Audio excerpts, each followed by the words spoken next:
অনুভূতি শব্দকথায় আপনাদের স্বাগতম। দূর আকাশে 12, 2018 সাল। মায়া সবে এসএসসি পরীক্ষা দিয়ে কলেজে উঠেছে। ছোট থেকে মায়া একরোখা স্বভাবের, কারো সাথে সহজে মেশে না। কেউ তার সাথে বন্ধুত্ব করতে আসলে তাদেরও এড়িয়ে চলে। সাধারণত যারা একা থাকে তারা নরম ও বোকা স্বভাবের হয়, খানিকটা ভীতু প্রকৃতিরও, মানুষকে ভয় করে চলে। তবে মায়ার দিকে বিষয়টা উল্টো হয়েছে। একা থাকতে থাকতে সে সাহসী হয়ে উঠেছে, সহজে কাউকে ভয় করে না, নিজের মতো চলে। তবে সে শুধু তার বড় বাবাকে ভয় করে এই পৃথিবীতে। বিষয়টা হয়তো ভয় নয়, সম্মান। সম্মান দেখাতেই হয়তো ভয় করে চলে। কলেজে ওঠার পর মায়া তার হাত খরচ ও কলেজের যাতায়াত ভাড়া বাঁচিয়ে ফাইটিং ক্লাবে ভর্তি হয়, নিজের আত্মরক্ষার জন্য। মায়া খানবাড়ির বাহিরে নিজের ইচ্ছে মতো চলত, কারো কথার ধার ধারত না, যা মন চায় তাই করত। বলতে গেলে তার ঘাড়ের সবগুলা রগবাঁকা। কলেজে সে বন্ধুর চেয়ে শত্রু বেশি। কলেজে সে কারো কথারই সোজা জবাব দিত না, সবার সাথে তেরামি করত, এমনকি শিক্ষকদের সাথে। কলেজের যে ছেলেকে পুরো কলেজ ভয় পেয়ে চলে, সেখানে মায়া সেই ছেলেকে পুরো কলেজের সামনে থাপ্পড় মেরেছে। এ নিয়ে সে কলেজে আরও ফেমাস লেডি ডন নামে, যে ডনের দলে সে একাই। ফাইটিং চ্যাম্পিয়ন হওয়ার পর মায়ার সাহস আরও বেড়ে যায় কয়েক গুণ। কলেজের কেউই তার সাথে ভয়ে কথা বলতো না। কেউ তাকে ভালো কথা বলতে গেলেও মায়া তাদের সাবান ছাড়া ধুয়ে দিত। কলেজের ভেতর মায়ারই সবচেয়ে অপছন্দের ছিল ক্লাসের ঢঙি মেয়েগুলো। কিছুদিন আগে তখন ম্যাথ ক্লাস হচ্ছিল। মায়া ক্লাসের পড়া বোঝে না, বাসায় গিয়ে পড়ে অনলাইনে টিচারদের থেকে দেখে নেয় পড়াগুলো। এর জন্য মায়া ক্লাসে বরাবরই অমনোযোগী। হিজাবের ভিতর কানে হেডফোন গুজে গান শুনছিল মায়া। মায়া সবসময় মাঝের বেঞ্চগুলোতে বসে। আজকে ক্লাসে আসতে দেরি হওয়ায় সেকেন্ড লাস্ট বেঞ্চে বসেছে। তার পিছনে ক্লাসের নাটকবাজ মেয়েগুলো কথা বলছে তাদের প্রেমিককে নিয়ে। কার প্রেমিক কেমন, কার প্রেমিক কত ভালো, এসবই তাদের কথার মূল বিন্দু। মায়া বিরক্ত হলেও তেমন কিছু বলল না, শুধু ক্লাসে উপস্থিত থাকা টিচারকে ডেকে বলল, স্যার আপনার লেকচারগুলো শুনতে ভালো লাগছে না, এর চেয়ে বরং আপনি তানিশাদের লেকচার দিতে বলুন, ওদের প্রেমিকের আলাপ শুনতে বেশি ভালো লাগছে। আজকে তো তানিশার প্রেমিক ওকে বাইক দিয়ে নামিয়ে গিয়েছে, হাউ সুইট। এরকম প্রেমিকই তো সকলে খুঁজছে। আর লিজার প্রেমিক ওকে একটা গোলাপ উপহার দিয়েছে আজকে, তাও সেটা রাতুলদের বাগান থেকে চুরি করে। আর ওদের প্রেমিকদের ভেতর ছক্কা মেরেছে ফারহানার প্রেমিক। কালকে ফারহানার প্রেমিক ফারহানাকে নিয়ে লিটন ভাইয়ের ফ্ল্যাটে যাবে। স্যার আপনার এরকম রসালো লেকচার শোনার পর আপনার রসবিহীন লেকচার শুনতে কি ভালো লাগে? মায়া কথা শুনে পুরো ক্লাস অট্ট হাসিতে ফেটে পড়ে। সবাই তানিশা, লিজা ও ফারহানাকে নিয়ে মজা করতে থাকে, কারণ এদের চরিত্র ক্লাসের সকলেই ভালো জানা। স্যার তানিশাদের দাঁড় করালেন, তোমরা তিনজন দাঁড়াও। তারা তিনজন দাঁড়ায়। স্যার তোমরা তিনজন গল্প করতেছিলে কেন? তানিশা অস্বীকার করে, কই স্যার, না তো। মায়া স্যারকে ডেকে বলে, স্যার আমি কিন্তু আরও অনেক কিছু শুনেছি। লিজা মায়াকে ফিসফিস করে বলল, মায়া প্লিজ আর কিছু বলো না। তানিশা বুঝল এখন কথা অস্বীকার করলেই মায়া ক্লাসের ভিতরে আরও উল্টোপাল্টা কথা বলে দিবে। পুরো ক্লাসের সামনে মায়া তাদের অপমান করবে। তানিশা চুপচাপ মাথা নিচু করে সবকিছু স্বীকার করল, সরি স্যার, আর কথা বলবো না। স্যারও আর এ বিষয় নিয়ে বেশি ঘাঁটলেন না। আচ্ছা বসো। ক্লাস শেষে মায়া চিল মুডে গান শুনতে শুনতে কলেজের সিঁড়ি দিয়ে নামছিল। এর মাঝে দেখা হয় তানিশার বয়ফ্রেন্ড মিহানের সাথে। মিহান এমপির ছোট ছেলে, সেই মেয়ার এখন এমপি। কলেজে মিহানের দপট বেশ। মিহানের মায়ার উপর ক্রোধ আরও বেড়েছে সেদিন যেদিন মায়া সকলের সামনে তাকে থাপ্পড় মেরেছে। মেয়ে মানুষের এত সাহস কোথা দিয়ে আসে? মায়া হিজাবের নিচ থেকে ইয়ারফোন খুলে সেটা ব্যাগে রাখে। মিহানকে দেখে মনে হচ্ছে সে রেগে আছে। মায়া মিহানের রাগ বাড়িয়ে দিতে বলে, তোকে কি কুত্তা কামড়াইছে? এত চেইতা আছিস কেন? নাকি তানিশা অন্য পোলার লগে ভাইগা গেছে? ভাই তোর চেহারা এমনিই কুত্তার ওইটার মতো দেখতে, তারপর তুই যদি তোর খুমার এই অবস্থা করে রাখছিস, ভাব তোকে কেমন লাগতেছে। নিজের ডিসপ্লে ঠিক না অবধি আয়নার সামনে যাইস না, নিজেরে দেখে নিজেই ভয় পেয়ে যাবি। আর চুলে এমন গু কালার করছস কেন? দেখে মনে হচ্ছে কুত্তা তোর মাথায় হাইগা দিছে। আসলেই দিছে নাকি? মিহান মায়ার বড় হলেও মায়া ছোট থেকে মিহানকে তুই সম্বোধন করেই চলে। এ নিয়েও তাদের ভিতর দ্বন্দ্বের শেষ নেই। ছোটবেলায় তারা একই শিক্ষকের কাছে প্রাইভেট পড়ত। তখন মায়া চতুর্থ শ্রেণীতে, মিহান সপ্তম শ্রেণীতে। প্রাইভেটের সকলের সামনে মায়া মিহানকে তুই সম্বোধন করায় মিহানের ইগোতে লাগে। মিহান মায়াকে অনেকভাবে শাসালেও ফলাফল শূন্যই হয়। উল্টো শাসানোর আগে মায়া যতটুকু মিহানকে ভয় পেত, শাসানোর পর মিহানকে আর 1 টাকারও দাম দিয়ে চলে না মায়া। মিহান মায়ার কথায় আরও ফুঁসে উঠল, এই তুই নিজেকে কি মনে করিস? মায়া নিজের আত্মবিশ্বাস নিয়ে বলে, যা তুই ভাবতেও পারিস না ঠিক তাই। তুই কে নেতা? ফাইটিং চ্যাম্পিয়ন হয়ে নিজেকে অনেক কিছু ভাবছিস। তুই কে? হ্যাঁ, লেডি ডন? তুই যতটা ভাবছিস আমি তার থেকেও বেশি। মেয়ে মানুষের এমন চটাং চটাং উত্তর সহ্য হচ্ছে না মিহিনের। মেয়ে মানুষের এত সাহস কেন থাকবে? যেখানে কলেজের ছেলেরাই কার সাথে তর্ক করতে সাহস পায় না, সেখানে এই মেয়ে কোন খেটের মূলা? এই মায়ার জন্য তার অনেক মানসম্মান নষ্ট হয়েছে। এখন এর খেসারত দিতে হবে মায়াকে। মিহান, মায়া, তুই যা করছিস এর জন্য তোকে পস্তাতে হবে। এখনো সময় আছে মায়া। ভয় তো আমি নিজের বাপকেও পাই না, সেখানে তুই কে? তুই যা পারিস কর, আমিও দেখি তুই কত দূর যেতে পারিস। মায়া, তুই আমার ক্ষমতা সম্পর্কে জানোস না, একদম ছিঁড়ে ফেলমু। কলেজে সবার সামনে তুই যেভাবে আমার অপমান করতেছোস, এর থেকেও বাজেভাবে আমি তোরে অপমান করমু। এখনো সময় আছে মায়া, তুই সবার সামনে আমার কাছে ক্ষমা চেয়ে ঝামেলা মিঠাই ফেল, নয়তো। ওরে লেউড়া, তুই পারলে আমার একটা চুল ছিঁড়ে দেখা। যেহেতু এখন ক্লাস ছুটি হয়েছে, আশেপাশে স্টুডেন্টের ঠাসা, সকলেই দাঁড়িয়ে মায়া ও মিহানের বাগযুদ্ধ দেখছে। এদের তামাশা দেখতে ভালোই লাগে। যে ছেলেটা এতদিন যাবৎ কলেজের সবাইকে নিজের দপট দেখিয়ে এসেছে, সেই ছেলেকেই দাবিয়ে কথা বলছে মিহানকে ক্ষেত্রে। সবাই মায়ার সাপোর্টই নেয়। মেয়েটার সাহস আসে, একটা মেয়ে হয়ে কিভাবে ছেলেদের সাথে দপট নিয়ে চলে। ফাইটিং চ্যাম্পিয়ন বস, বুঝতে হবে। মিহানের মাথায় হঠাৎ একটা কুবুদ্ধি এলো মায়াকে হেনস্থা করার। অতীতে সকলের খারাপ কিছু থাকে, মায়ারও তো আছে। মায়ার সে অতীত কলেজের কারোই জানা নেই, সেটাই সকলকে জানানে যাক। মিহান তার সাঙ্গপাঙ্গ দলের একটি ছেলের কাঁধে হাত দিয়ে দাঁড়ায় এবং বলে, তোগো ভাবি হিসাবে মানাইব? ছেলেটা মাথা নিচু করে ভয়ে ভয়ে বলে, ভাই তানিশার লগে আপনারে মানায় না। মিহান ছেলেটির মাথায় গাট্টা মেরে বলে, দূর শালা, আমি তোরে বলি আতরের কথা আর তুই আমারে কস ম্যাথরের কথা। ছেলেটা বোকা বনে যায়। ভাই কাকে ম্যাথর বলল আর কাকে আতর বললে বুঝে উঠতে পারল না। ছেলেটা মিহানের দিকে তাকায়। মিহান তখনই মায়ার যাওয়া পানে তাকিয়েছিল। ছেলেটা বোকা কণ্ঠে প্রশ্ন করে, ভাই ম্যাথর কে আর আতর কে? আপনাদের তানিশা খালাম্মা হইল ম্যাথর, আর যে ফুলের সুভাষ ছাড়াইয়া গেল আমার মনে, সে আতর। কিন্তু ভাই, ওই মাইয়ার না বিয়া হইছে। বাগানে গোলাপ ফুটে আছে, কিন্তু বাগানে কোনো মালিক নেই। এখন গোলাপটা যে ছিঁড়ে নিয়ে আসবে, সে ফুলের মালিক হবে। বুঝলি হাদারাম? ছেলেটি উপর নিচ মাথা নাড়িয়ে হ্যাঁ জানালো। ছেলেটির কাছে মিহানের মতিগতি ভালো লাগছে না। বোকা এই ছেলেটির নাম লাইজু, সবাই লাজু বলেই ডাকে। লাজু ভাবল ভাইয়ের মতিগতি ভালো নয়, এখন কিছু হইলে এমপি সাহাব আমারে আস্ত রাখব না, বিষয়টা এমপি সাহাবরে জানাইতে হব। মায়া, কলেজ খানবাড়ি থেকে 1 ঘন্টার রাস্তা। কলেজ থেকে বের হয়ে অনেকটা পথ হেঁটে যেতে হয় বাস স্ট্যান্ডের জন্য। আজকে গরমটা বেশ পড়েছে। মায়া মুদি দোকান থেকে একটি স্পিড ক্যান কিনল। স্পিড খেতে খেতে মায়া আধপাকা সড়কে হাঁটছে। ইটের খোয়াগুলো বিছানো আছে রাস্তায়। বাস স্ট্যান্ডের জন্য প্রায় 10 মিনিটের মতো হাঁটতে হবে। মায়ার স্বভাব মাথা নিচু করে হাঁটে, কানে ইয়ারফোন থাকে, মনে মনে গান গায় আর হেঁটে চলে আনমনে। 3 রাস্তার মোড়ের সামনে মায়া 3টে মেয়েকে দাঁড়িয়ে থাকতে দেখে, তানিশা, লিজা ও ফারহানাকে। মায়া বুঝল তার বেস্ট ফ্রেন্ডগুলো তার জন্যই অপেক্ষা করছে। আহারে বেচারিগুলো, তারা মায়ার সাথে মোলাকাত করবে আগে বলবে না? মায়া ভাবল এদের একটু বাজানো যাক। মায়া যখন তাদের 3 জনের সামনে এলো, তারা মায়াকে থামতে বললেও মায়া তাদেরকে ইগনোর করে চলে যায়। পিছন থেকে তানিশা, এই খানকি ডাকি শোনোস না? মায়া পিছনে ফিরে আসে, স্পিডের ক্যানটুকু খালি করে দূরে ছুঁড়ে মারে। মায়া নিজের রুক্ষ কণ্ঠে বলে, তানিশা দেখ, আমি না তোর 12 ঘাটের মাঝি না, তাই ভুলেও আমাকে গালি দিবি না। তুই আমাকে কেন থামাতে চাইছিস আমি জানি। দেখ, তোর ওই বোকা চন্দ্রবিন্দু বয়ফ্রেন্ড মিহানের উপর বিন্দু মাত্র ইন্টারেস্ট নাই, ওকে তোর কাছেই রাখ, ওকে বেবি।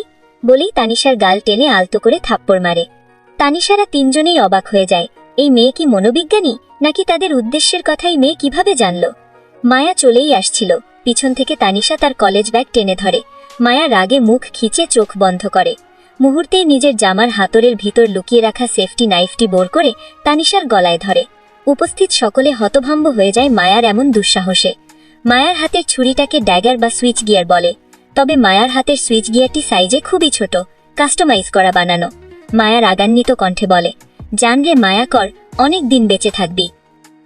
মায়া খান বাড়িতে প্রবেশ করতেই ঘরে বহু মানুষের ভিড় দেখতে পায়। মায়া মনে মনে, বাহ, এরা তো 5G স্পিডে আসছে দেখি।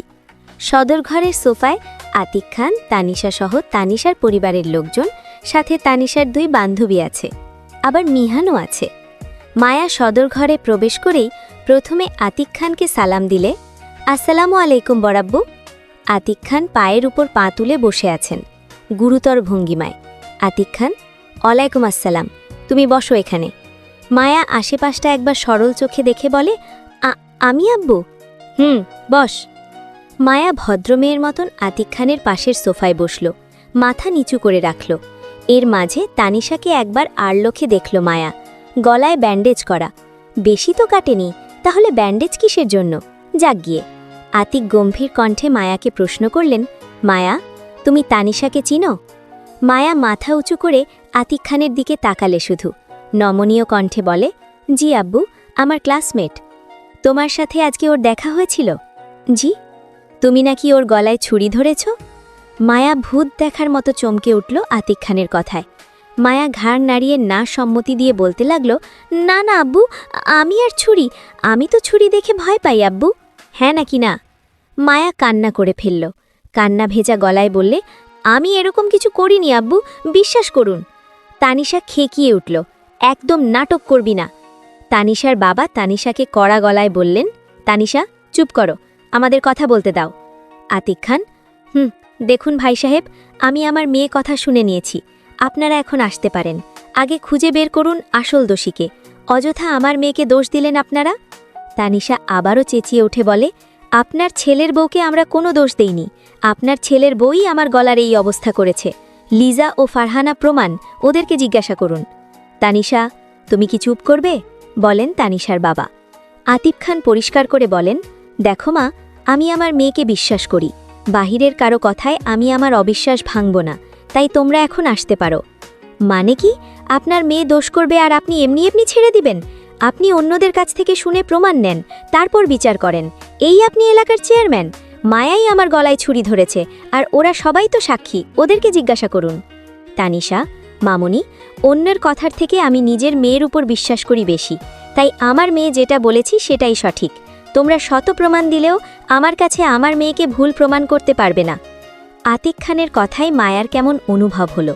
আমার মেয়ে বলা শব্দগুলো মায়ার কলিজায় গিয়ে বিঁধেছে। প্রত্যেকটা নারী এমন শ্বশুর চায়। এর মাঝে মিহান বলে, আঙ্কেল, প্রমাণের কথা যেহেতু উঠছেই, আমি কিছু কথা বলি। আতিক খান, বলো। আসলে আঙ্কেল, কাহিনীটা কি হয়েছে, তানিশা একটি ছেলের সাথে সম্পর্কে আছে। ছেলেটার নাম জাহিদ। আপনি না চিনলেও তানিশার আব্বু চিনবে। মিহান তানিশার বাবাকে লক্ষ্য করে বলে, আঙ্কেল, ওই যে নেশা করে চোরাই গলিতে পড়ে থাকে যে ছেলেটা, চিনেছিস? তানিশার বাবা, তো ওই ছেলেটার সাথে তানিশার সম্পর্ক আছে। এখন ঝামেলাটা হয়েছে কোথায়, সেই ছেলে আবার হুট করে মায়াকে পছন্দ করা শুরু করেছে। তানিশার সাথে সম্পর্কে থাকা অবস্থায় ছেলেটা মায়াকে কয়েকবার প্রপোজ করেছে, কিন্তু মায়া প্রতিবার প্রত্যাখ্যান করেছে। মায়া খুবই নম্রভদ্র একটি মেয়ে, কলেজে চুপচাপ থাকে। তো কথাটি যখন তানিশা জানতে পারে, তানিশা জাহিদকে কিছু না বলতে পেরে মায়াকে এসে অপমান করতে থাকে। এই কথা যখন জাহিদ জানতে পারে, জাহিদ রাগের বশে তানিশাকে হুমকি দিতে আসে। তখনই ভুলবশত জাহিদের ছুরিতে তানিশার গলাটা হালকা কেটে যায়। এখন তানিশা তো জাহিদকে কিছু করতে পারছে না, তাই এই দোষ মায়া উপর চাপাচ্ছে ঈর্ষাবশত। তানিশা নিজের প্রেমিকের মুখ থেকে এমন কথা শুনে যতটা অবাক হয়েছে, তার থেকে বেশি অবাক হয়েছে মায়া। মায়া মিহানের দিকে তাকিয়ে বাঁকে হেসে মনে মনে বলে, বাহ, এ তো দেখি আমার থেকেও ভালো নাটক পারে। সকল কথা শুনে আতিক খান, মায়া, এই ছেলে বলা কথাগুলো কি সত্য? মায়া উত্তর না দিয়ে নিজের কান্নার বেগ বাড়ায়। তার কান্না তার সম্মতি ধরে নেওয়া হয়। সেদিন তানিশার বাবা তানিশাকে 2টো থাপ্পড় মেরেছিল সকলের সামনে। মিহান সেদিনের পর মায়ার পিছনে একদম হাত ধুয়ে পড়ে। মায়া যখন যেখানে যেত, মিহিন পিছু পিছু সেখানে যেত। সারা দিন মায়ার পেছনেই পড়ে থাকত মিহান।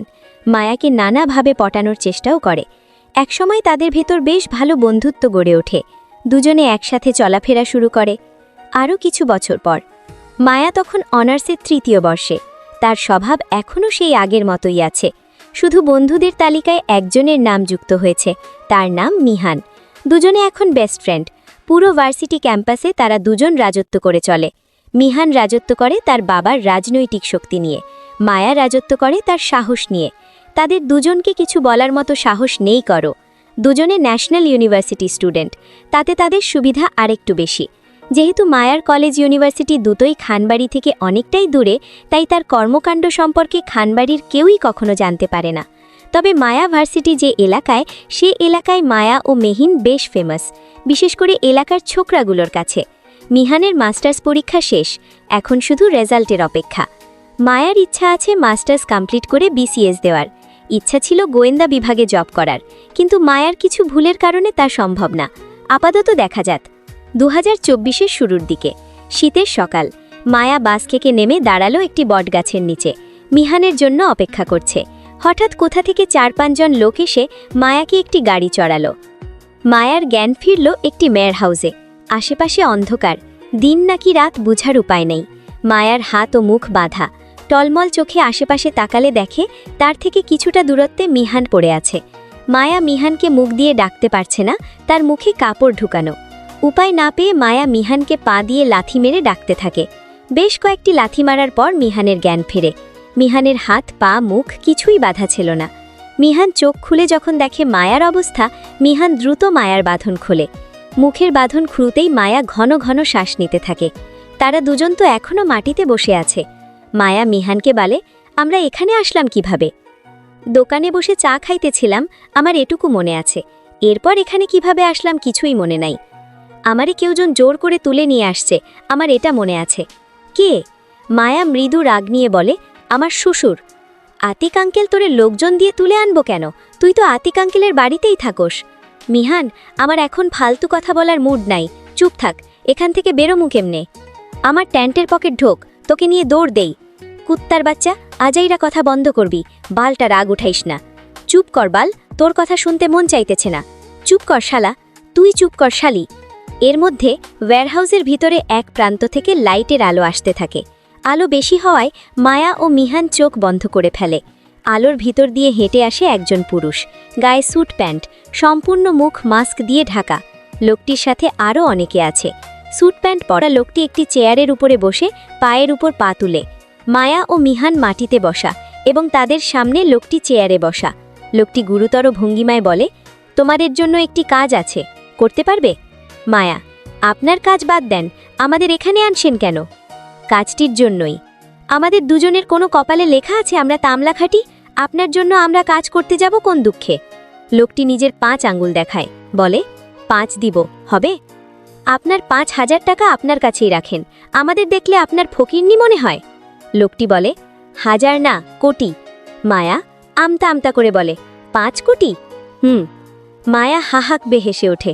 মিহানকে উদ্দেশ্য করে বলে, মামা, হালাই নেশা করছে, তাও কম দামি। মিহানও হাসে মায়ার কথায়।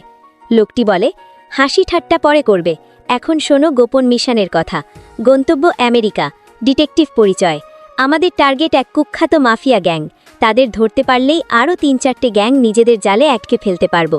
সফলতার পর তোমরা সরাসরি সরকারের অধীনে অফিসিয়াল গোয়েন্দা হিসেবে থেকে যাবে। সব ব্যবস্থা সরকার করবে, কিন্তু মিশনের টাকা পয়সার হিসেব থাকবে আমার কাছে। তোমরা কত টাকার কন্ট্রাক্ট করতে চাও? তবে কথা একটাই, এই মিশনে তোমাদের জীবন যেতে পারে। মিহান লোকটির কথা হেসে উড়িয়ে দিয়ে বলে, আমার বাপের নির্বাচনে তো 400-500 কোটি খরচ হয়ে যায়, সেখানে আমরা জীবনের বাজি রেখে 500 কোটির জন্য আমেরিকায় যাব?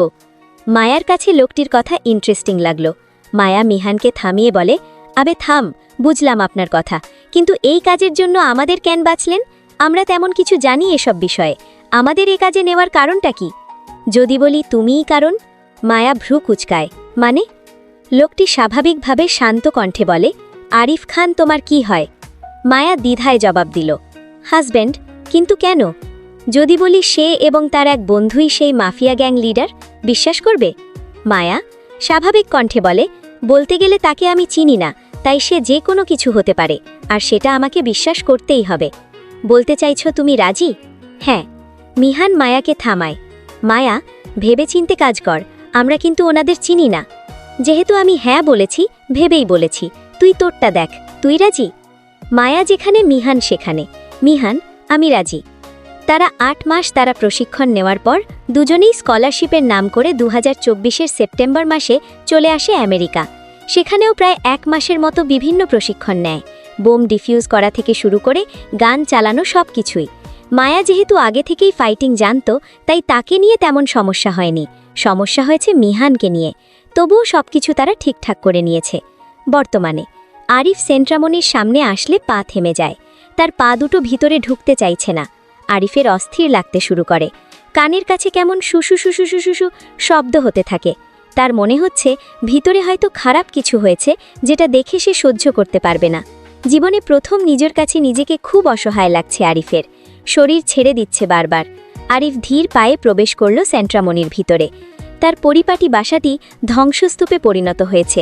পুরো ফ্লোর জুড়ে বিভিন্ন আসবাবপত্রের ভাঙা অংশ পড়ে আছে। সেন্ট্রামনির কাচের দেওয়ালগুলো ভাঙা, কাচগুলো ছিটকে পড়ে আছে ফ্লোর জুড়ে। আরিফের ক্লান্ত দৃষ্টি খুঁজে বেড়াচ্ছে তার ময়না পাখিকে। কোথায় সে? আরিফ তাকে কেন দেখতে পাচ্ছে না? আরিফ ধীর পায়ে এগোতে এগোতে দেখতে পায় সোফার সামনে নিথর দেহের মতো পড়ে আছে মায়ার দেহ।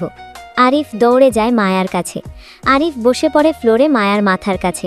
মায়ার মাথা নিজের কোলে নিয়ে বসে। মায়ার মুখের দাগগুলো দেখে আরিফের রুহ কেঁপে ওঠে। আরিফ মায়াকে ডাকতে থাকে, এই মায়া, কি হয়েছে তোর? দেখ আমি আসছি। মায়া, এই মায়া, চোখ খোল। মায়া, বেশি ব্যথা পায় শেষ খলি যা। মায়ার ক্ষতস্থানে আলতো হাত বুলিয়ে দিয়ে বলে আরিফ। হঠাৎ আরিফ মায়াকে পাঁচকোলে করে নেয়। সিঁড়ি দিয়ে দোতলায় উঠতে উঠতে ম্যাককে উদ্দেশ্য করে বলে, ম্যাক। আরিফ কথা শেষ করার আগে ম্যাক বলে, তুই যা, আমি দেখছি। আরিফের লোকজন বের করতে 1 ঘন্টারও সময় লাগেনি। কে সেন্ট্রামনিতে হামলা করেছিল তা বের করতে। ক্যাকেল আরিফের পুরনো শত্রু, সেই হামলা করেছিল। এর সাথ দিয়েছিল আরিফের সিকিউরিটি গার্ডের সকলে। তারা যে ইচ্ছে করেছিল তা নয়, তাদের পরিবারের সকলকে জিম্মি করে তাদেরকে এ কাজের জন্য রাজি করানো হয়েছে। না হলে তারা কেন শুধু শুধু নিজে জান নিয়ে খেলবে? আরিফের সাথে বেইমানি করলে তাদের মৃত্যু অবিধার্য। তবুও নিজেদের পরিবার বাঁচাতে তাদের এই কাজ করতে হয়েছে। পরিবার বাঁচলেও তাদের রক্ষে নেই। প্রতিটা গার্ডের মৃত্যু হয়েছে আজ আরিফের হাতে। আরিফ বলেছিল, আজ মায়ার কিছু হলে সবাইকে জবাই করবে। সবাইকে না করলেও এর পিছনের লোকগুলোকে করেছে। নিজ হাতে তার কাস্টমাইজ করা চাপাটি দিয়ে কসাইরা যেভাবে গরু জবাই করে, ঠিক সেইভাবে মানুষগুলোকে জবাই করেছে। আরিফের পুরো শরীর মানুষের রক্তে ভিজে আছে। শরীর বেয়ে ঘামের মতো মানুষের রক্ত ঝরছে।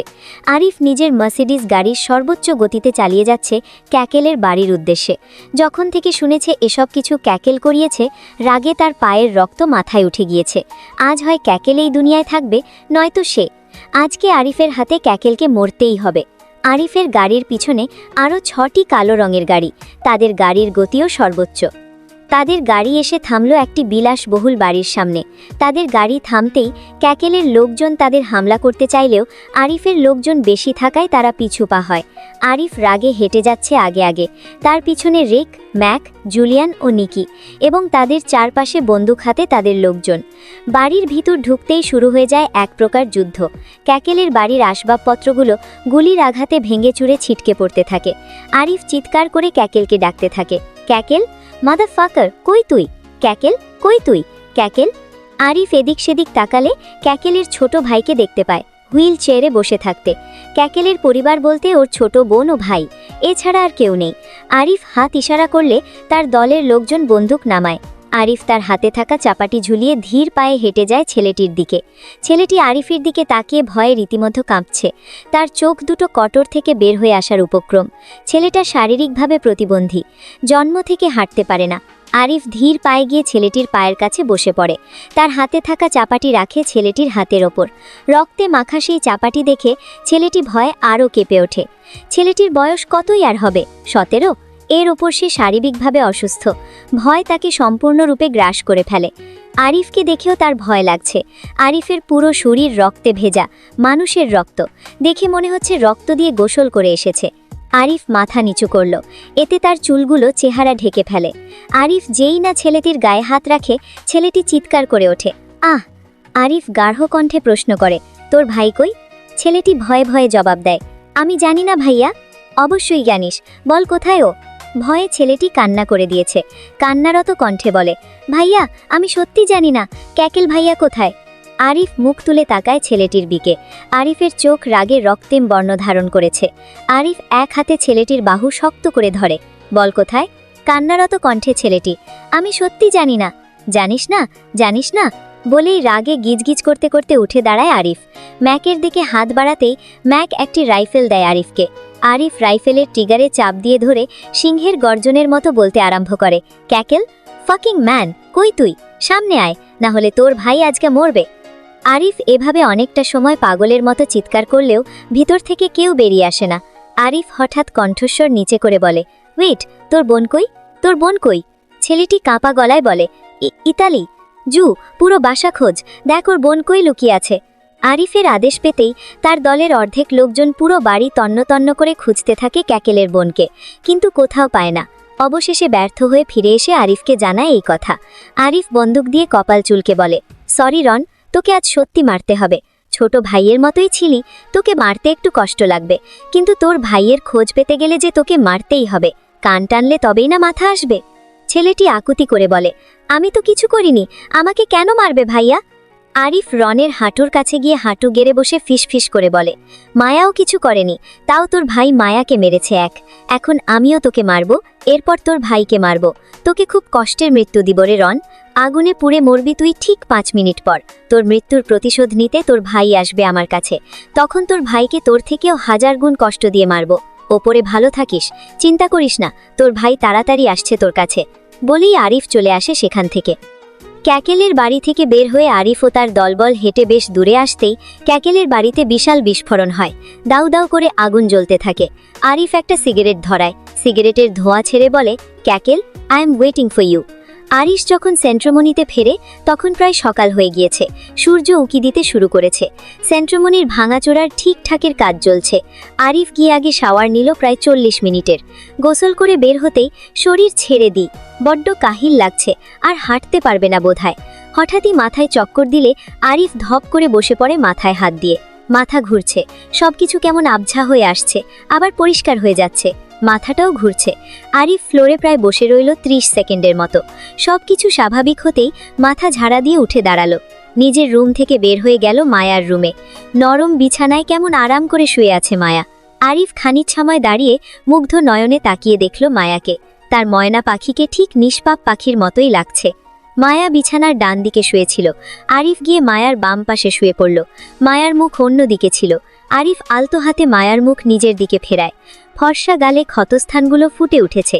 নীলচে হয়ে আছে মুখের ক্ষতস্থানগুলো, বিশেষ করে ঠোঁটের কোণের নীলচে দাগটা। আরিফ কিছুটা এগিয়ে গিয়ে মায়ার ঠোঁটের কোণের নীলচে দাগটার উপর আলতো চুমু খেল। হঠাৎই মায়াকে আষ্টে পিষ্টে জড়িয়ে ধরে আরিফ, এতটা শক্ত করে ধরে যেন কেউ তার কাছ থেকে মায়া নিয়ে যাচ্ছে। নিজের ময়না পাখিকে নিজের করে নিয়ে শান্তির ঘুম দেয় আরিফ। এখন সেন্ট্রোমনিতে বোমা পড়লেও আরিফের ঘুম ভাঙবে না।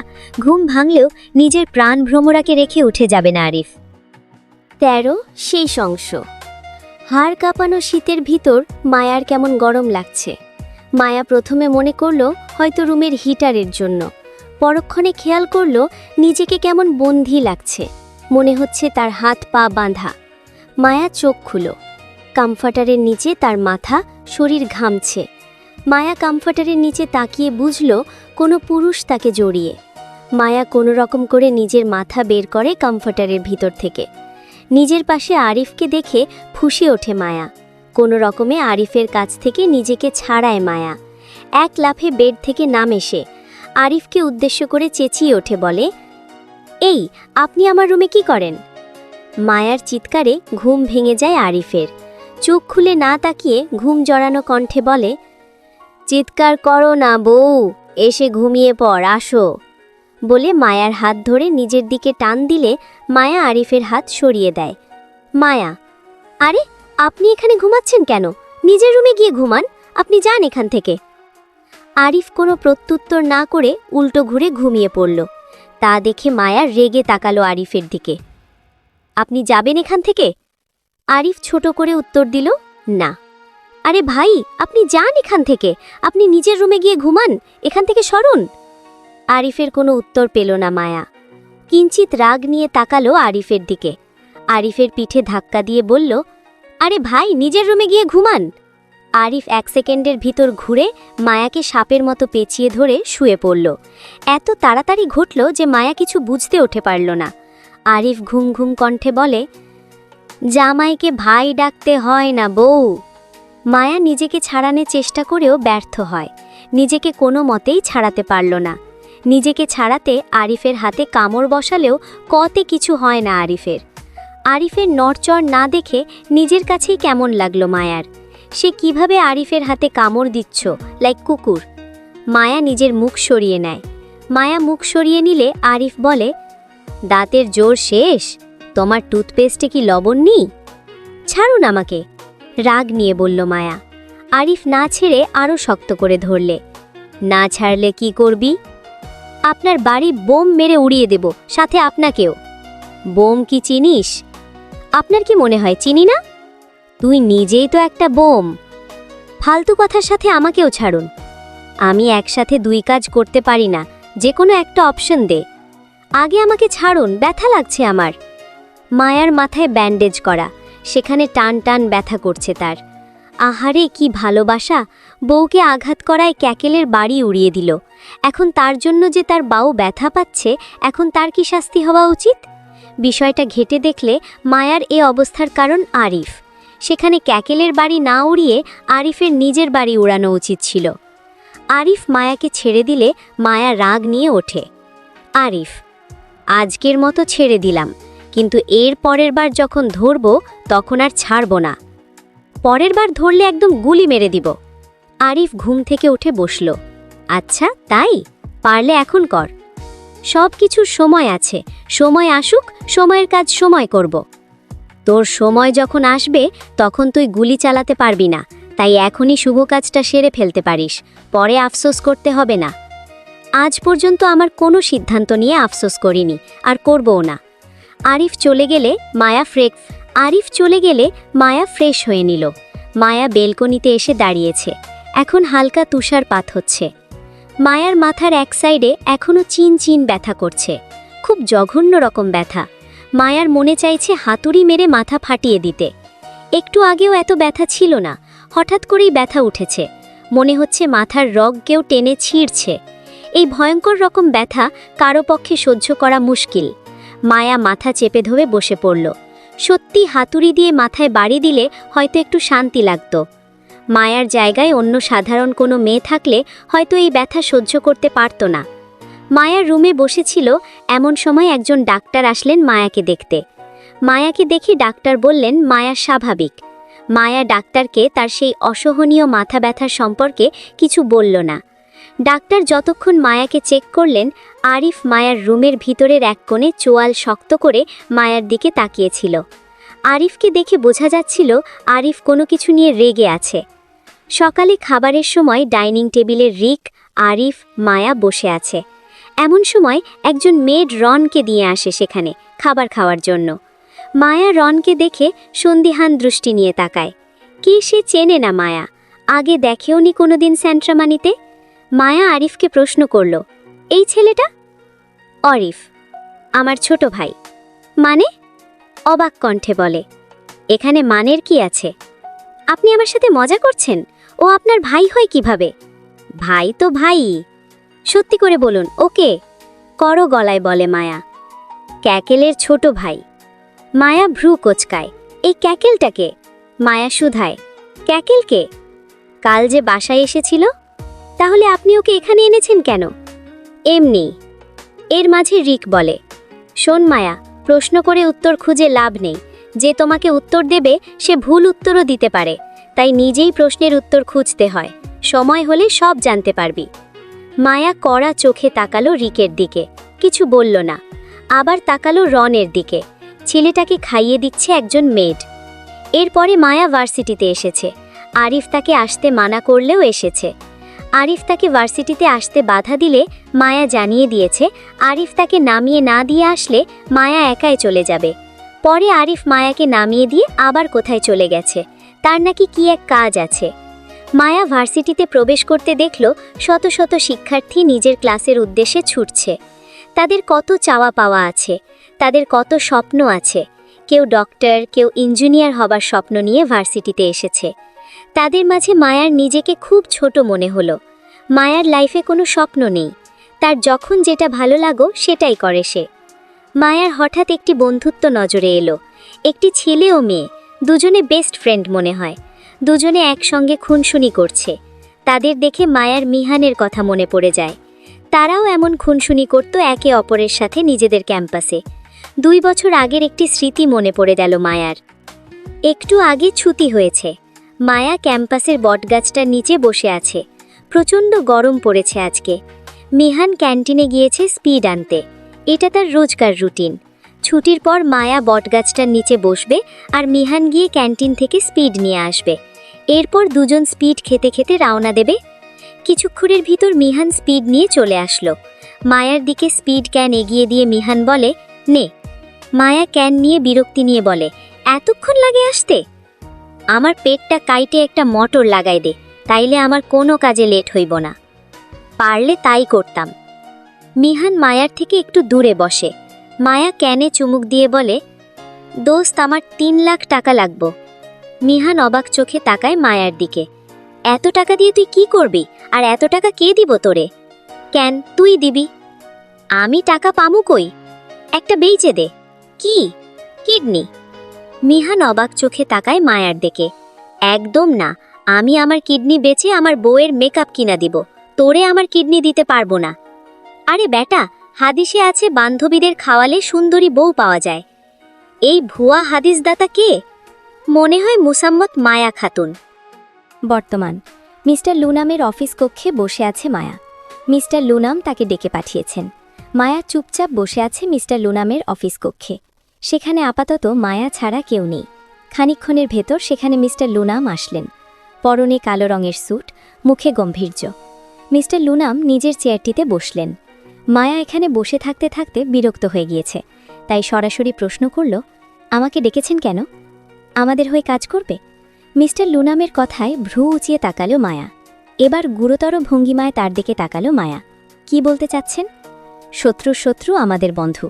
মায়া বাজ পাখির দৃষ্টি নিয়ে তাকিয়ে বলল, আপনার শত্রু যে আমার শত্রু জানলেন কিভাবে? শোনো মেয়ে, কম বয়সে অনেক বড় পর্যায়ে চলে গেছো, তাই মাথায় বুদ্ধি কম। তুমি পিছন ফিরে তাকানোর আগেই তুমি পিছনে কি করে এসেছিলে তা আমাদের জানা হয়ে যায়। আপনার কথায় নিজেকে যতটা চতুরতা প্রকাশ করতে চাচ্ছেন, আপনি ঠিক ততটাই বোকা। আমি পিছনে কি করে এসেছি তা যদি সত্যিই আপনি জানতেন, তাহলে কার মাধ্যমে এসেছি এটাও জানতেন। মিস্টার লুনাম এবার মায়ার দিকে গরু গম্ভীর ভাব নিয়ে তাকালেন। তাকে দেখে বোঝা গেল মায়ার কথা তাকে চিন্তায় ফেলেছে। মিস্টার লুনামের চিন্তিত মুখ দেখে মায়া বাঁকা হাসল মনে মনে। মায়া সোফার সামনের কাঁচের টেবিলের উপর থাকা পেপার হোল্ডারটি হাতে নিয়ে ঘুরিয়ে ঘুরিয়ে দেখতে দেখতে মায়া বলে, ঘটনা শুনুন তাহলে। আরিফের সন্দেহ ছিল তার টিমের কেউ তার সাথে প্রতারণা করছে, কোনো গ্যাং তাদের ওপর নজর রাখছে। বছর হবে হয়তো যখন এক যুগেরও বেশি সময় পরে আরিফের সাথে আমার দেখা হয় বাংলাদেশে। সে আমাকেও আমার এক বন্ধুকে কিডন্যাপ করেছিল। তা বাদ দেওয়া যাক। এই যে আপনি আমার পিছন ঘেটে জানতে পেরেছেন আমাকে বাংলাদেশ থেকে আনা হয়েছে আরিফের উপর নজরদারির জন্য। আসলে ঘটনাটি সম্পূর্ণ নাটক। এটা শত্রু ধরার আলট্রা নিনজা টেকনিক, বুঝেছেন? আমার ফোন যে হ্যাক করা হতো তা আমার ঠিকই জানা ছিল। ফোনে যেসব ইনফরমেশন ছিল সবই ভুয়া, বানোয়াট নাটক। ফোনে যে কথা হতো তাও অভিনয় মাত্র। এই গল্পে যেসব ক্যারেক্টার তৈরি করা হয়েছে সব ভুয়া, বুঝেছেন? আপাতত শত্রু আইডেন্টিফাই করা শেষ, তাই নাটকও শেষ। আবার ভাববেন আমি আরিফের দলের। আমি একা, আমার দলবল নেই। আমি নিজের স্বার্থের জন্য তার সাথে আছি। আজ চলি, শত্রুদের শেষ পরিণতি দেখার জন্য অপেক্ষা করুন। শত্রুদের তালিকায় আপনিও আছেন, কিন্তু নিজের পিঠ বাঁচাতে চাইলে পালান, সময় হাতে কম। খোদা হাফেজ। বলে মায়া বের হয়ে আসলো লুনামের অফিস রুম থেকে। মিস্টার লুনামের রীতিমতো ঘাম ছুটে গেছে মায়ার কথায়। গোধূলি লগ্নের সময় মায়া ভার্সিটি গেটের সামনে আসতেই আরিফ নিজের বাইক নিয়ে হাজির হলো। মায়া চড়ে বসল বাইকে। মায়া বাইকে উঠতেই আরিফ বাইক টান দিল। হেই পার্টনার, কেমন লাগলো জার্নিটা? বোরিং। আরিফ দীর্ঘশ্বাস ছাড়ল। বাইকটি কিছু দূর আসতেই রিক বাইক নিয়ে কোথা থেকে যেন চলে আসলো। রিকের বাইকের কাছে নিজের বাইকটি এনে দুজনে হাই ফাইভ করল। এরপর দুজনে বাইক নিয়ে ছুটল অজানা উদ্দেশ্যে। রিক ও আরিফের বাইকটি নির্জন একটি জঙ্গলের রাস্তায় আসতেই হুট করে তাদের ওপর হামলা হয়। কয়েকটি বাইকার তাদের ঘিরে ধরে। সেসব বাইকারদের হাতে বন্দুকও ছিল। তারা ফায়ার করছে তাদের দিকে। তাদের গুলি এড়িয়ে চলে কোনো মতেই রিক ও আরিফ দুই রাস্তার মোড়ে পৌঁছায়। ভুলবশত দুজনেই দুদিকে চলে যায়। বাইকের স্পিড সর্বোচ্চ থাকায় তারা চলে যায় অনেকটা দূরে একে অপরের থেকে। আরিফ রিককে দেখতে পিছে ঘুরলে তার বাইকটি ব্যালেন্স হারিয়ে পড়ে যায়। বাইকটি চলমান ছিল। বাইকটি তাদের নিয়ে চলে আরও কিছু কি পথ। মায়া বাইক থেকে ছিটকে কিছুটা দূরে চলে গেলে আরিফ তাকে টেনে নিজের কাছে আনে। সর্বোচ্চ শক্তি দিয়ে জড়িয়ে ধরে রাখে মায়াকে। বাইকটি তখনও তাদের টেনে নিয়ে যাচ্ছে। পিচ ঢালাই রাস্তার সাথে ঘষা লাগায় আরিফের পিঠ অনেকটাই ছুলে গিয়েছে। একসময় বাইকটি রাস্তায় পড়া এক বিশাল পাথরের সাথে ধাক্কা খায়। আরিফ ব্যথায় কাতরে ওঠে। এ অবস্থায় জ্ঞান হারিয়ে ফেলেছে তার। এরপরে কি হলো মনে নেই তার। 4 মাস 19 দিন পর। সেই দিন তাদের সাথে কি হয়েছিল কিছুই মনে নেই আরিফের, তবে সেই ঘটনায় সে একজনকে হারিয়ে ফেলেছিল, মায়াকে। এই 4টা মাস সে মায়াকে পাগলের মতো খুঁজেছে। বাংলাদেশ, আমেরিকা, রাশিয়া, জাপান তন্ন তন্ন করে খুঁজেছে মায়াকে, কোথাও তার দেখা যায়নি। আরিফের দলের লোকজনের মধ্যে মায়াকে এই দেশগুলোতে দেখা গিয়েছে, সেই অনুযায়ী আরিফ তাকে খুঁজেছে। আজ এতগুলি দিন পর তার খোঁজ পাওয়া গিয়েছে। মায়া এখন বাংলাদেশে অবস্থান করছে। আরিফ আজকে সকালেই বাংলাদেশে এসেছে। সে তার দলবল নিয়ে ছুটে চলেছে ঢাকায় অবস্থিত একটি রেস্টুরেন্টের উদ্দেশ্যে। আরিফ রেস্টুরেন্টে প্রবেশ করলে মায়াকে কোথাও দেখতে পায় না। আরিফের দলবল রেস্টুরেন্টের প্রতিটি কোণা ঘেরাও করে ফেলল। আরিফ শান্ত পায়ে হেঁটে হেঁটে রেস্টুরেন্টের বেসিনে গেল হাত ধুতে। আরিফ হাত ধুচ্ছে। আরিফ নিজের পিছনে ম্যাগাজিন লোড করার শব্দ পায়।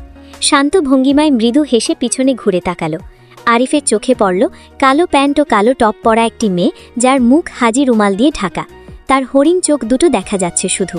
মেয়েটি তার দিকে এক হাত উঁচিয়ে বন্দুক তাক করে আছে।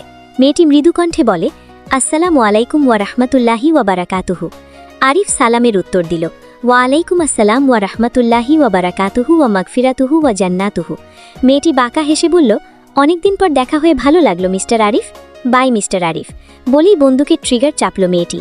আশ্চর্যজনকভাবে গুলি বেরোল না। আরিফ মৃদু হাসল। মেয়েটির হাত থেকে গানটি নিয়ে বলেছিলাম যখন সময় আসবে তখন গুলি চালাতে পারবি না। আজকের গল্পটি আপনাদের কেমন লাগলো? ভালো লাগলে লাইক, কমেন্ট, শেয়ার, সাবস্ক্রাইব করে পাশে থাকবেন। আবার দেখা হবে পরবর্তী ভিডিওতে। টাটা।